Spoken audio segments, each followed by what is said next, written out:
आप सुन रहे हैं सुबह संदेश मॉर्निंग वॉइस। आप प्रभु का दास जोशिया प्रकाश से वजन से बांटा जाएगा। परमेश्वर का नाम की महिमा हो।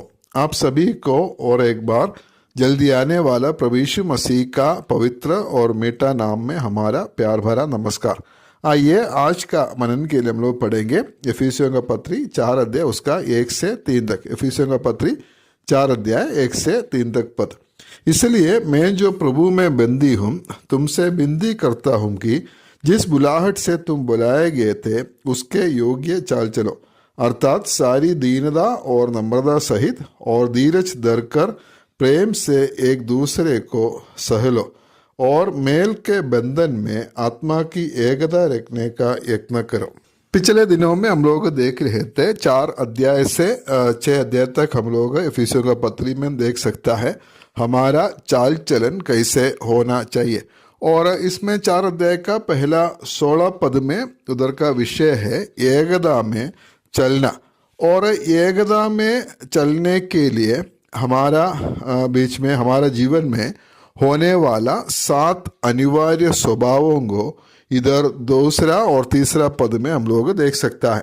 अगर ये 7 स्वभाव हमारा जीवन में है तो हम लोग एकता में एक साथ चल सकता है बोलकर हम लोग समझ सकता है। और उसमें जो पहला स्वभाव था हम लोग पिछले सप्ताह में हम लोग मनन किया था और वो है दीनता। दीनता के बारे में पिछले सप्ताह में हम लोग कुछ बातों को देखा है और दीनता हमारा जीवन में होने वाला जो एक स्वभाव है। दूसरा स्वभाव हम लोग इधर देख सकते हैं। हम लोग दूसरा पद में ऐसा पढ़ता है, अर्थात सारी दीनता और नम्रता सहित। और एकता को बनाए रखने के लिए हमारा जीवन में जरूर होने वाला दूसरा जो स्वभाव है वो है नम्रता। नम्रता का मतलब है भावनाओं को नियंत्रण में रखना।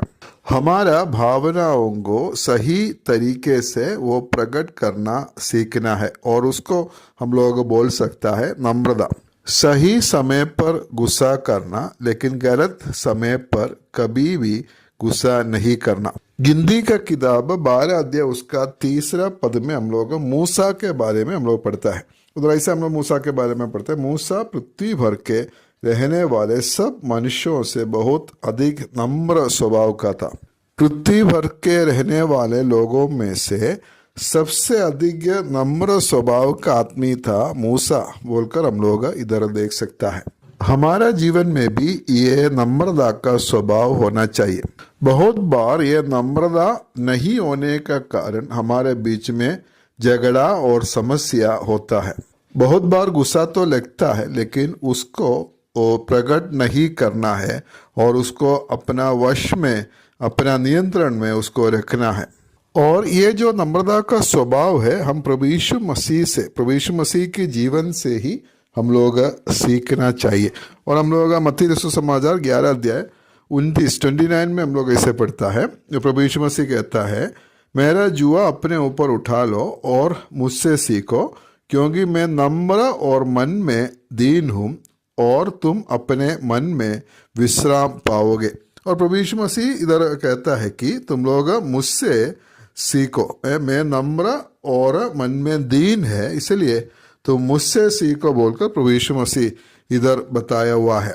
प्रभु यीशु मसीह के साथ में हम लोग रहने और उसके साथ में समय बिताने के द्वारा हम लोग नम्रता दीनता इस प्रकार का स्वभावों को हम लोग सीख सकता है और हमारा जीवन में उसको लागू कर सकता है। हमारा कलीसियाई जीवन में या पारिवारिक जीवन में सामाजिक जीवन में जहाँ भी हो वहाँ ये स्वभाव अगर नम्रता हमारा जीवन में है तो हम लोग उधर जो एक साथ एकता में हम लोग चल सकता है। और जो एकता को बनाए रखने के लिए हमें होने वाला जो तीसरा स्वभाव के बारे में हम लोग इफिसियों का पत्री 4 अध्याय का 2 पद में हम लोग पढ़ते हैं। उधर ऐसे पढ़ते हैं, सारी दीनता और नम्रता सहित और धीरज धरकर प्रेम से एक दूसरे को सह लो। जो तीसरा जो स्वभाव इधर लिखा हुआ है वो है धीरज। धीरज को अंग्रेजी भाषा में हम लोग बोलता है पेशेंस, या दूसरा शब्द उसके लिए इस्तेमाल किया हुआ है लॉन्ग सफरिंग या लॉन्ग टेम्पर्ड। एक बार चेले लोग प्रभु यीशु मसीह से पूछा है, हम अपना भाई से कितने बार हम लोग क्षमा करना है।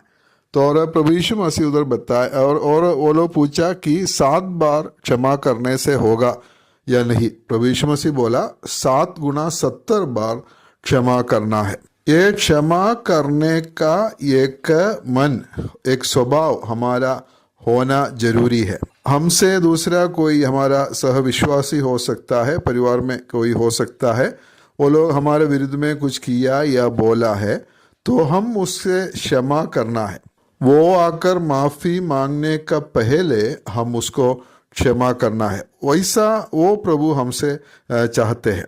बहुत बार माफ़ी मांगने के बाद भी क्षमा नहीं करता है। इस स्वभाव में भी प्रभु यीशु मसीह हमारा नमूना है। ये हर एक स्वभाव जो है हम प्रभु यीशु मसीह से हम लोग सीख सकता है। हमारे बीच में अगर एकता को बनाए रखना है तो हमारे जीवन में सबसे जरूरी होने वाला जो तीसरा जो स्वभाव है यह क्षमा करना या धीरज धरना। कुरिन्थियों का पहला पत्री 13 अध्याय जो है हम लोग को मालूम है वो प्रेम का एक अध्याय है। पूरा अध्याय में हम लोग प्रेम के विषय में हम लोग देख सकता है और वो मसीही प्रेम या परमेश्वर का प्रेम किस प्रकार में है और हमारे अंदर में होने वाला जो प्रेम किस प्रकार है वो हम लोग कुरिन्थियों का पहला पत्री 13 अध्याय में हम लोग देख सकता है। और उसमें उस प्रेम का एक बात हम लोग उसका 4 पद में हम लोग पढ़ते हैं। उस अध्याय में बहुत सारा बात हम लोग प्रेम के बारे में हम लोग देख सकता है। उसमें एक बात है उसका 4 पद में हम लोग पढ़ता है, प्रेम धीरजबंद है और कृपालु है। प्रेम जहां में है उधर धीरज भी है। अपना भाई से या बहन से हम लोग सचमुच में अगर प्रेम करता है तो हम उससे क्षमा करेंगे।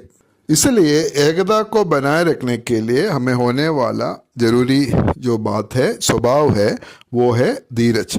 और चौथा जो विषय के बारे में हम एकता को बनाए रखने के लिए हमें होने वाला चौथा जो बात है हम लोग उसी पद में हम लोग देख सकता है।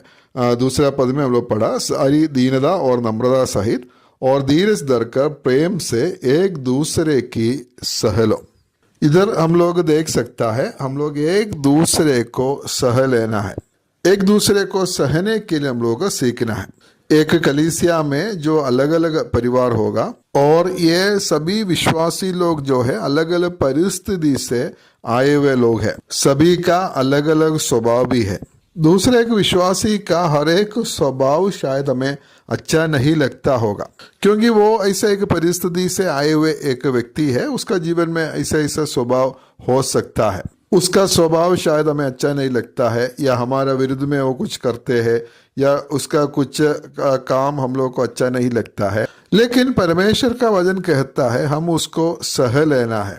सहना मतलब इधर पाप के संबंध में इधर नहीं बताता है, लेकिन हम जैसे सोचता है वैसा वो नहीं सोचता होगा, हम जैसे चाहता है वैसा वो नहीं करता होगा।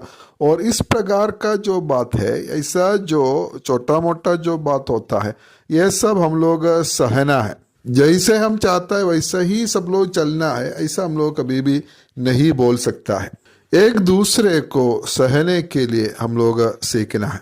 विश्वासियों का बीच में अगर एकता होना है तो हम एक दूसरे को सहने के लिए हम लोग सीखना है। हमारे बीच में एकता को बनाए रखने के लिए जो हमें जरूर होने वाला 4 स्वभावों को हम लोग देखा था, और वो 4 स्वभाव है दीनता, उसके बाद नम्रता, और तीसरा है धीरज, और उसके बाद एक दूसरे को सहना है।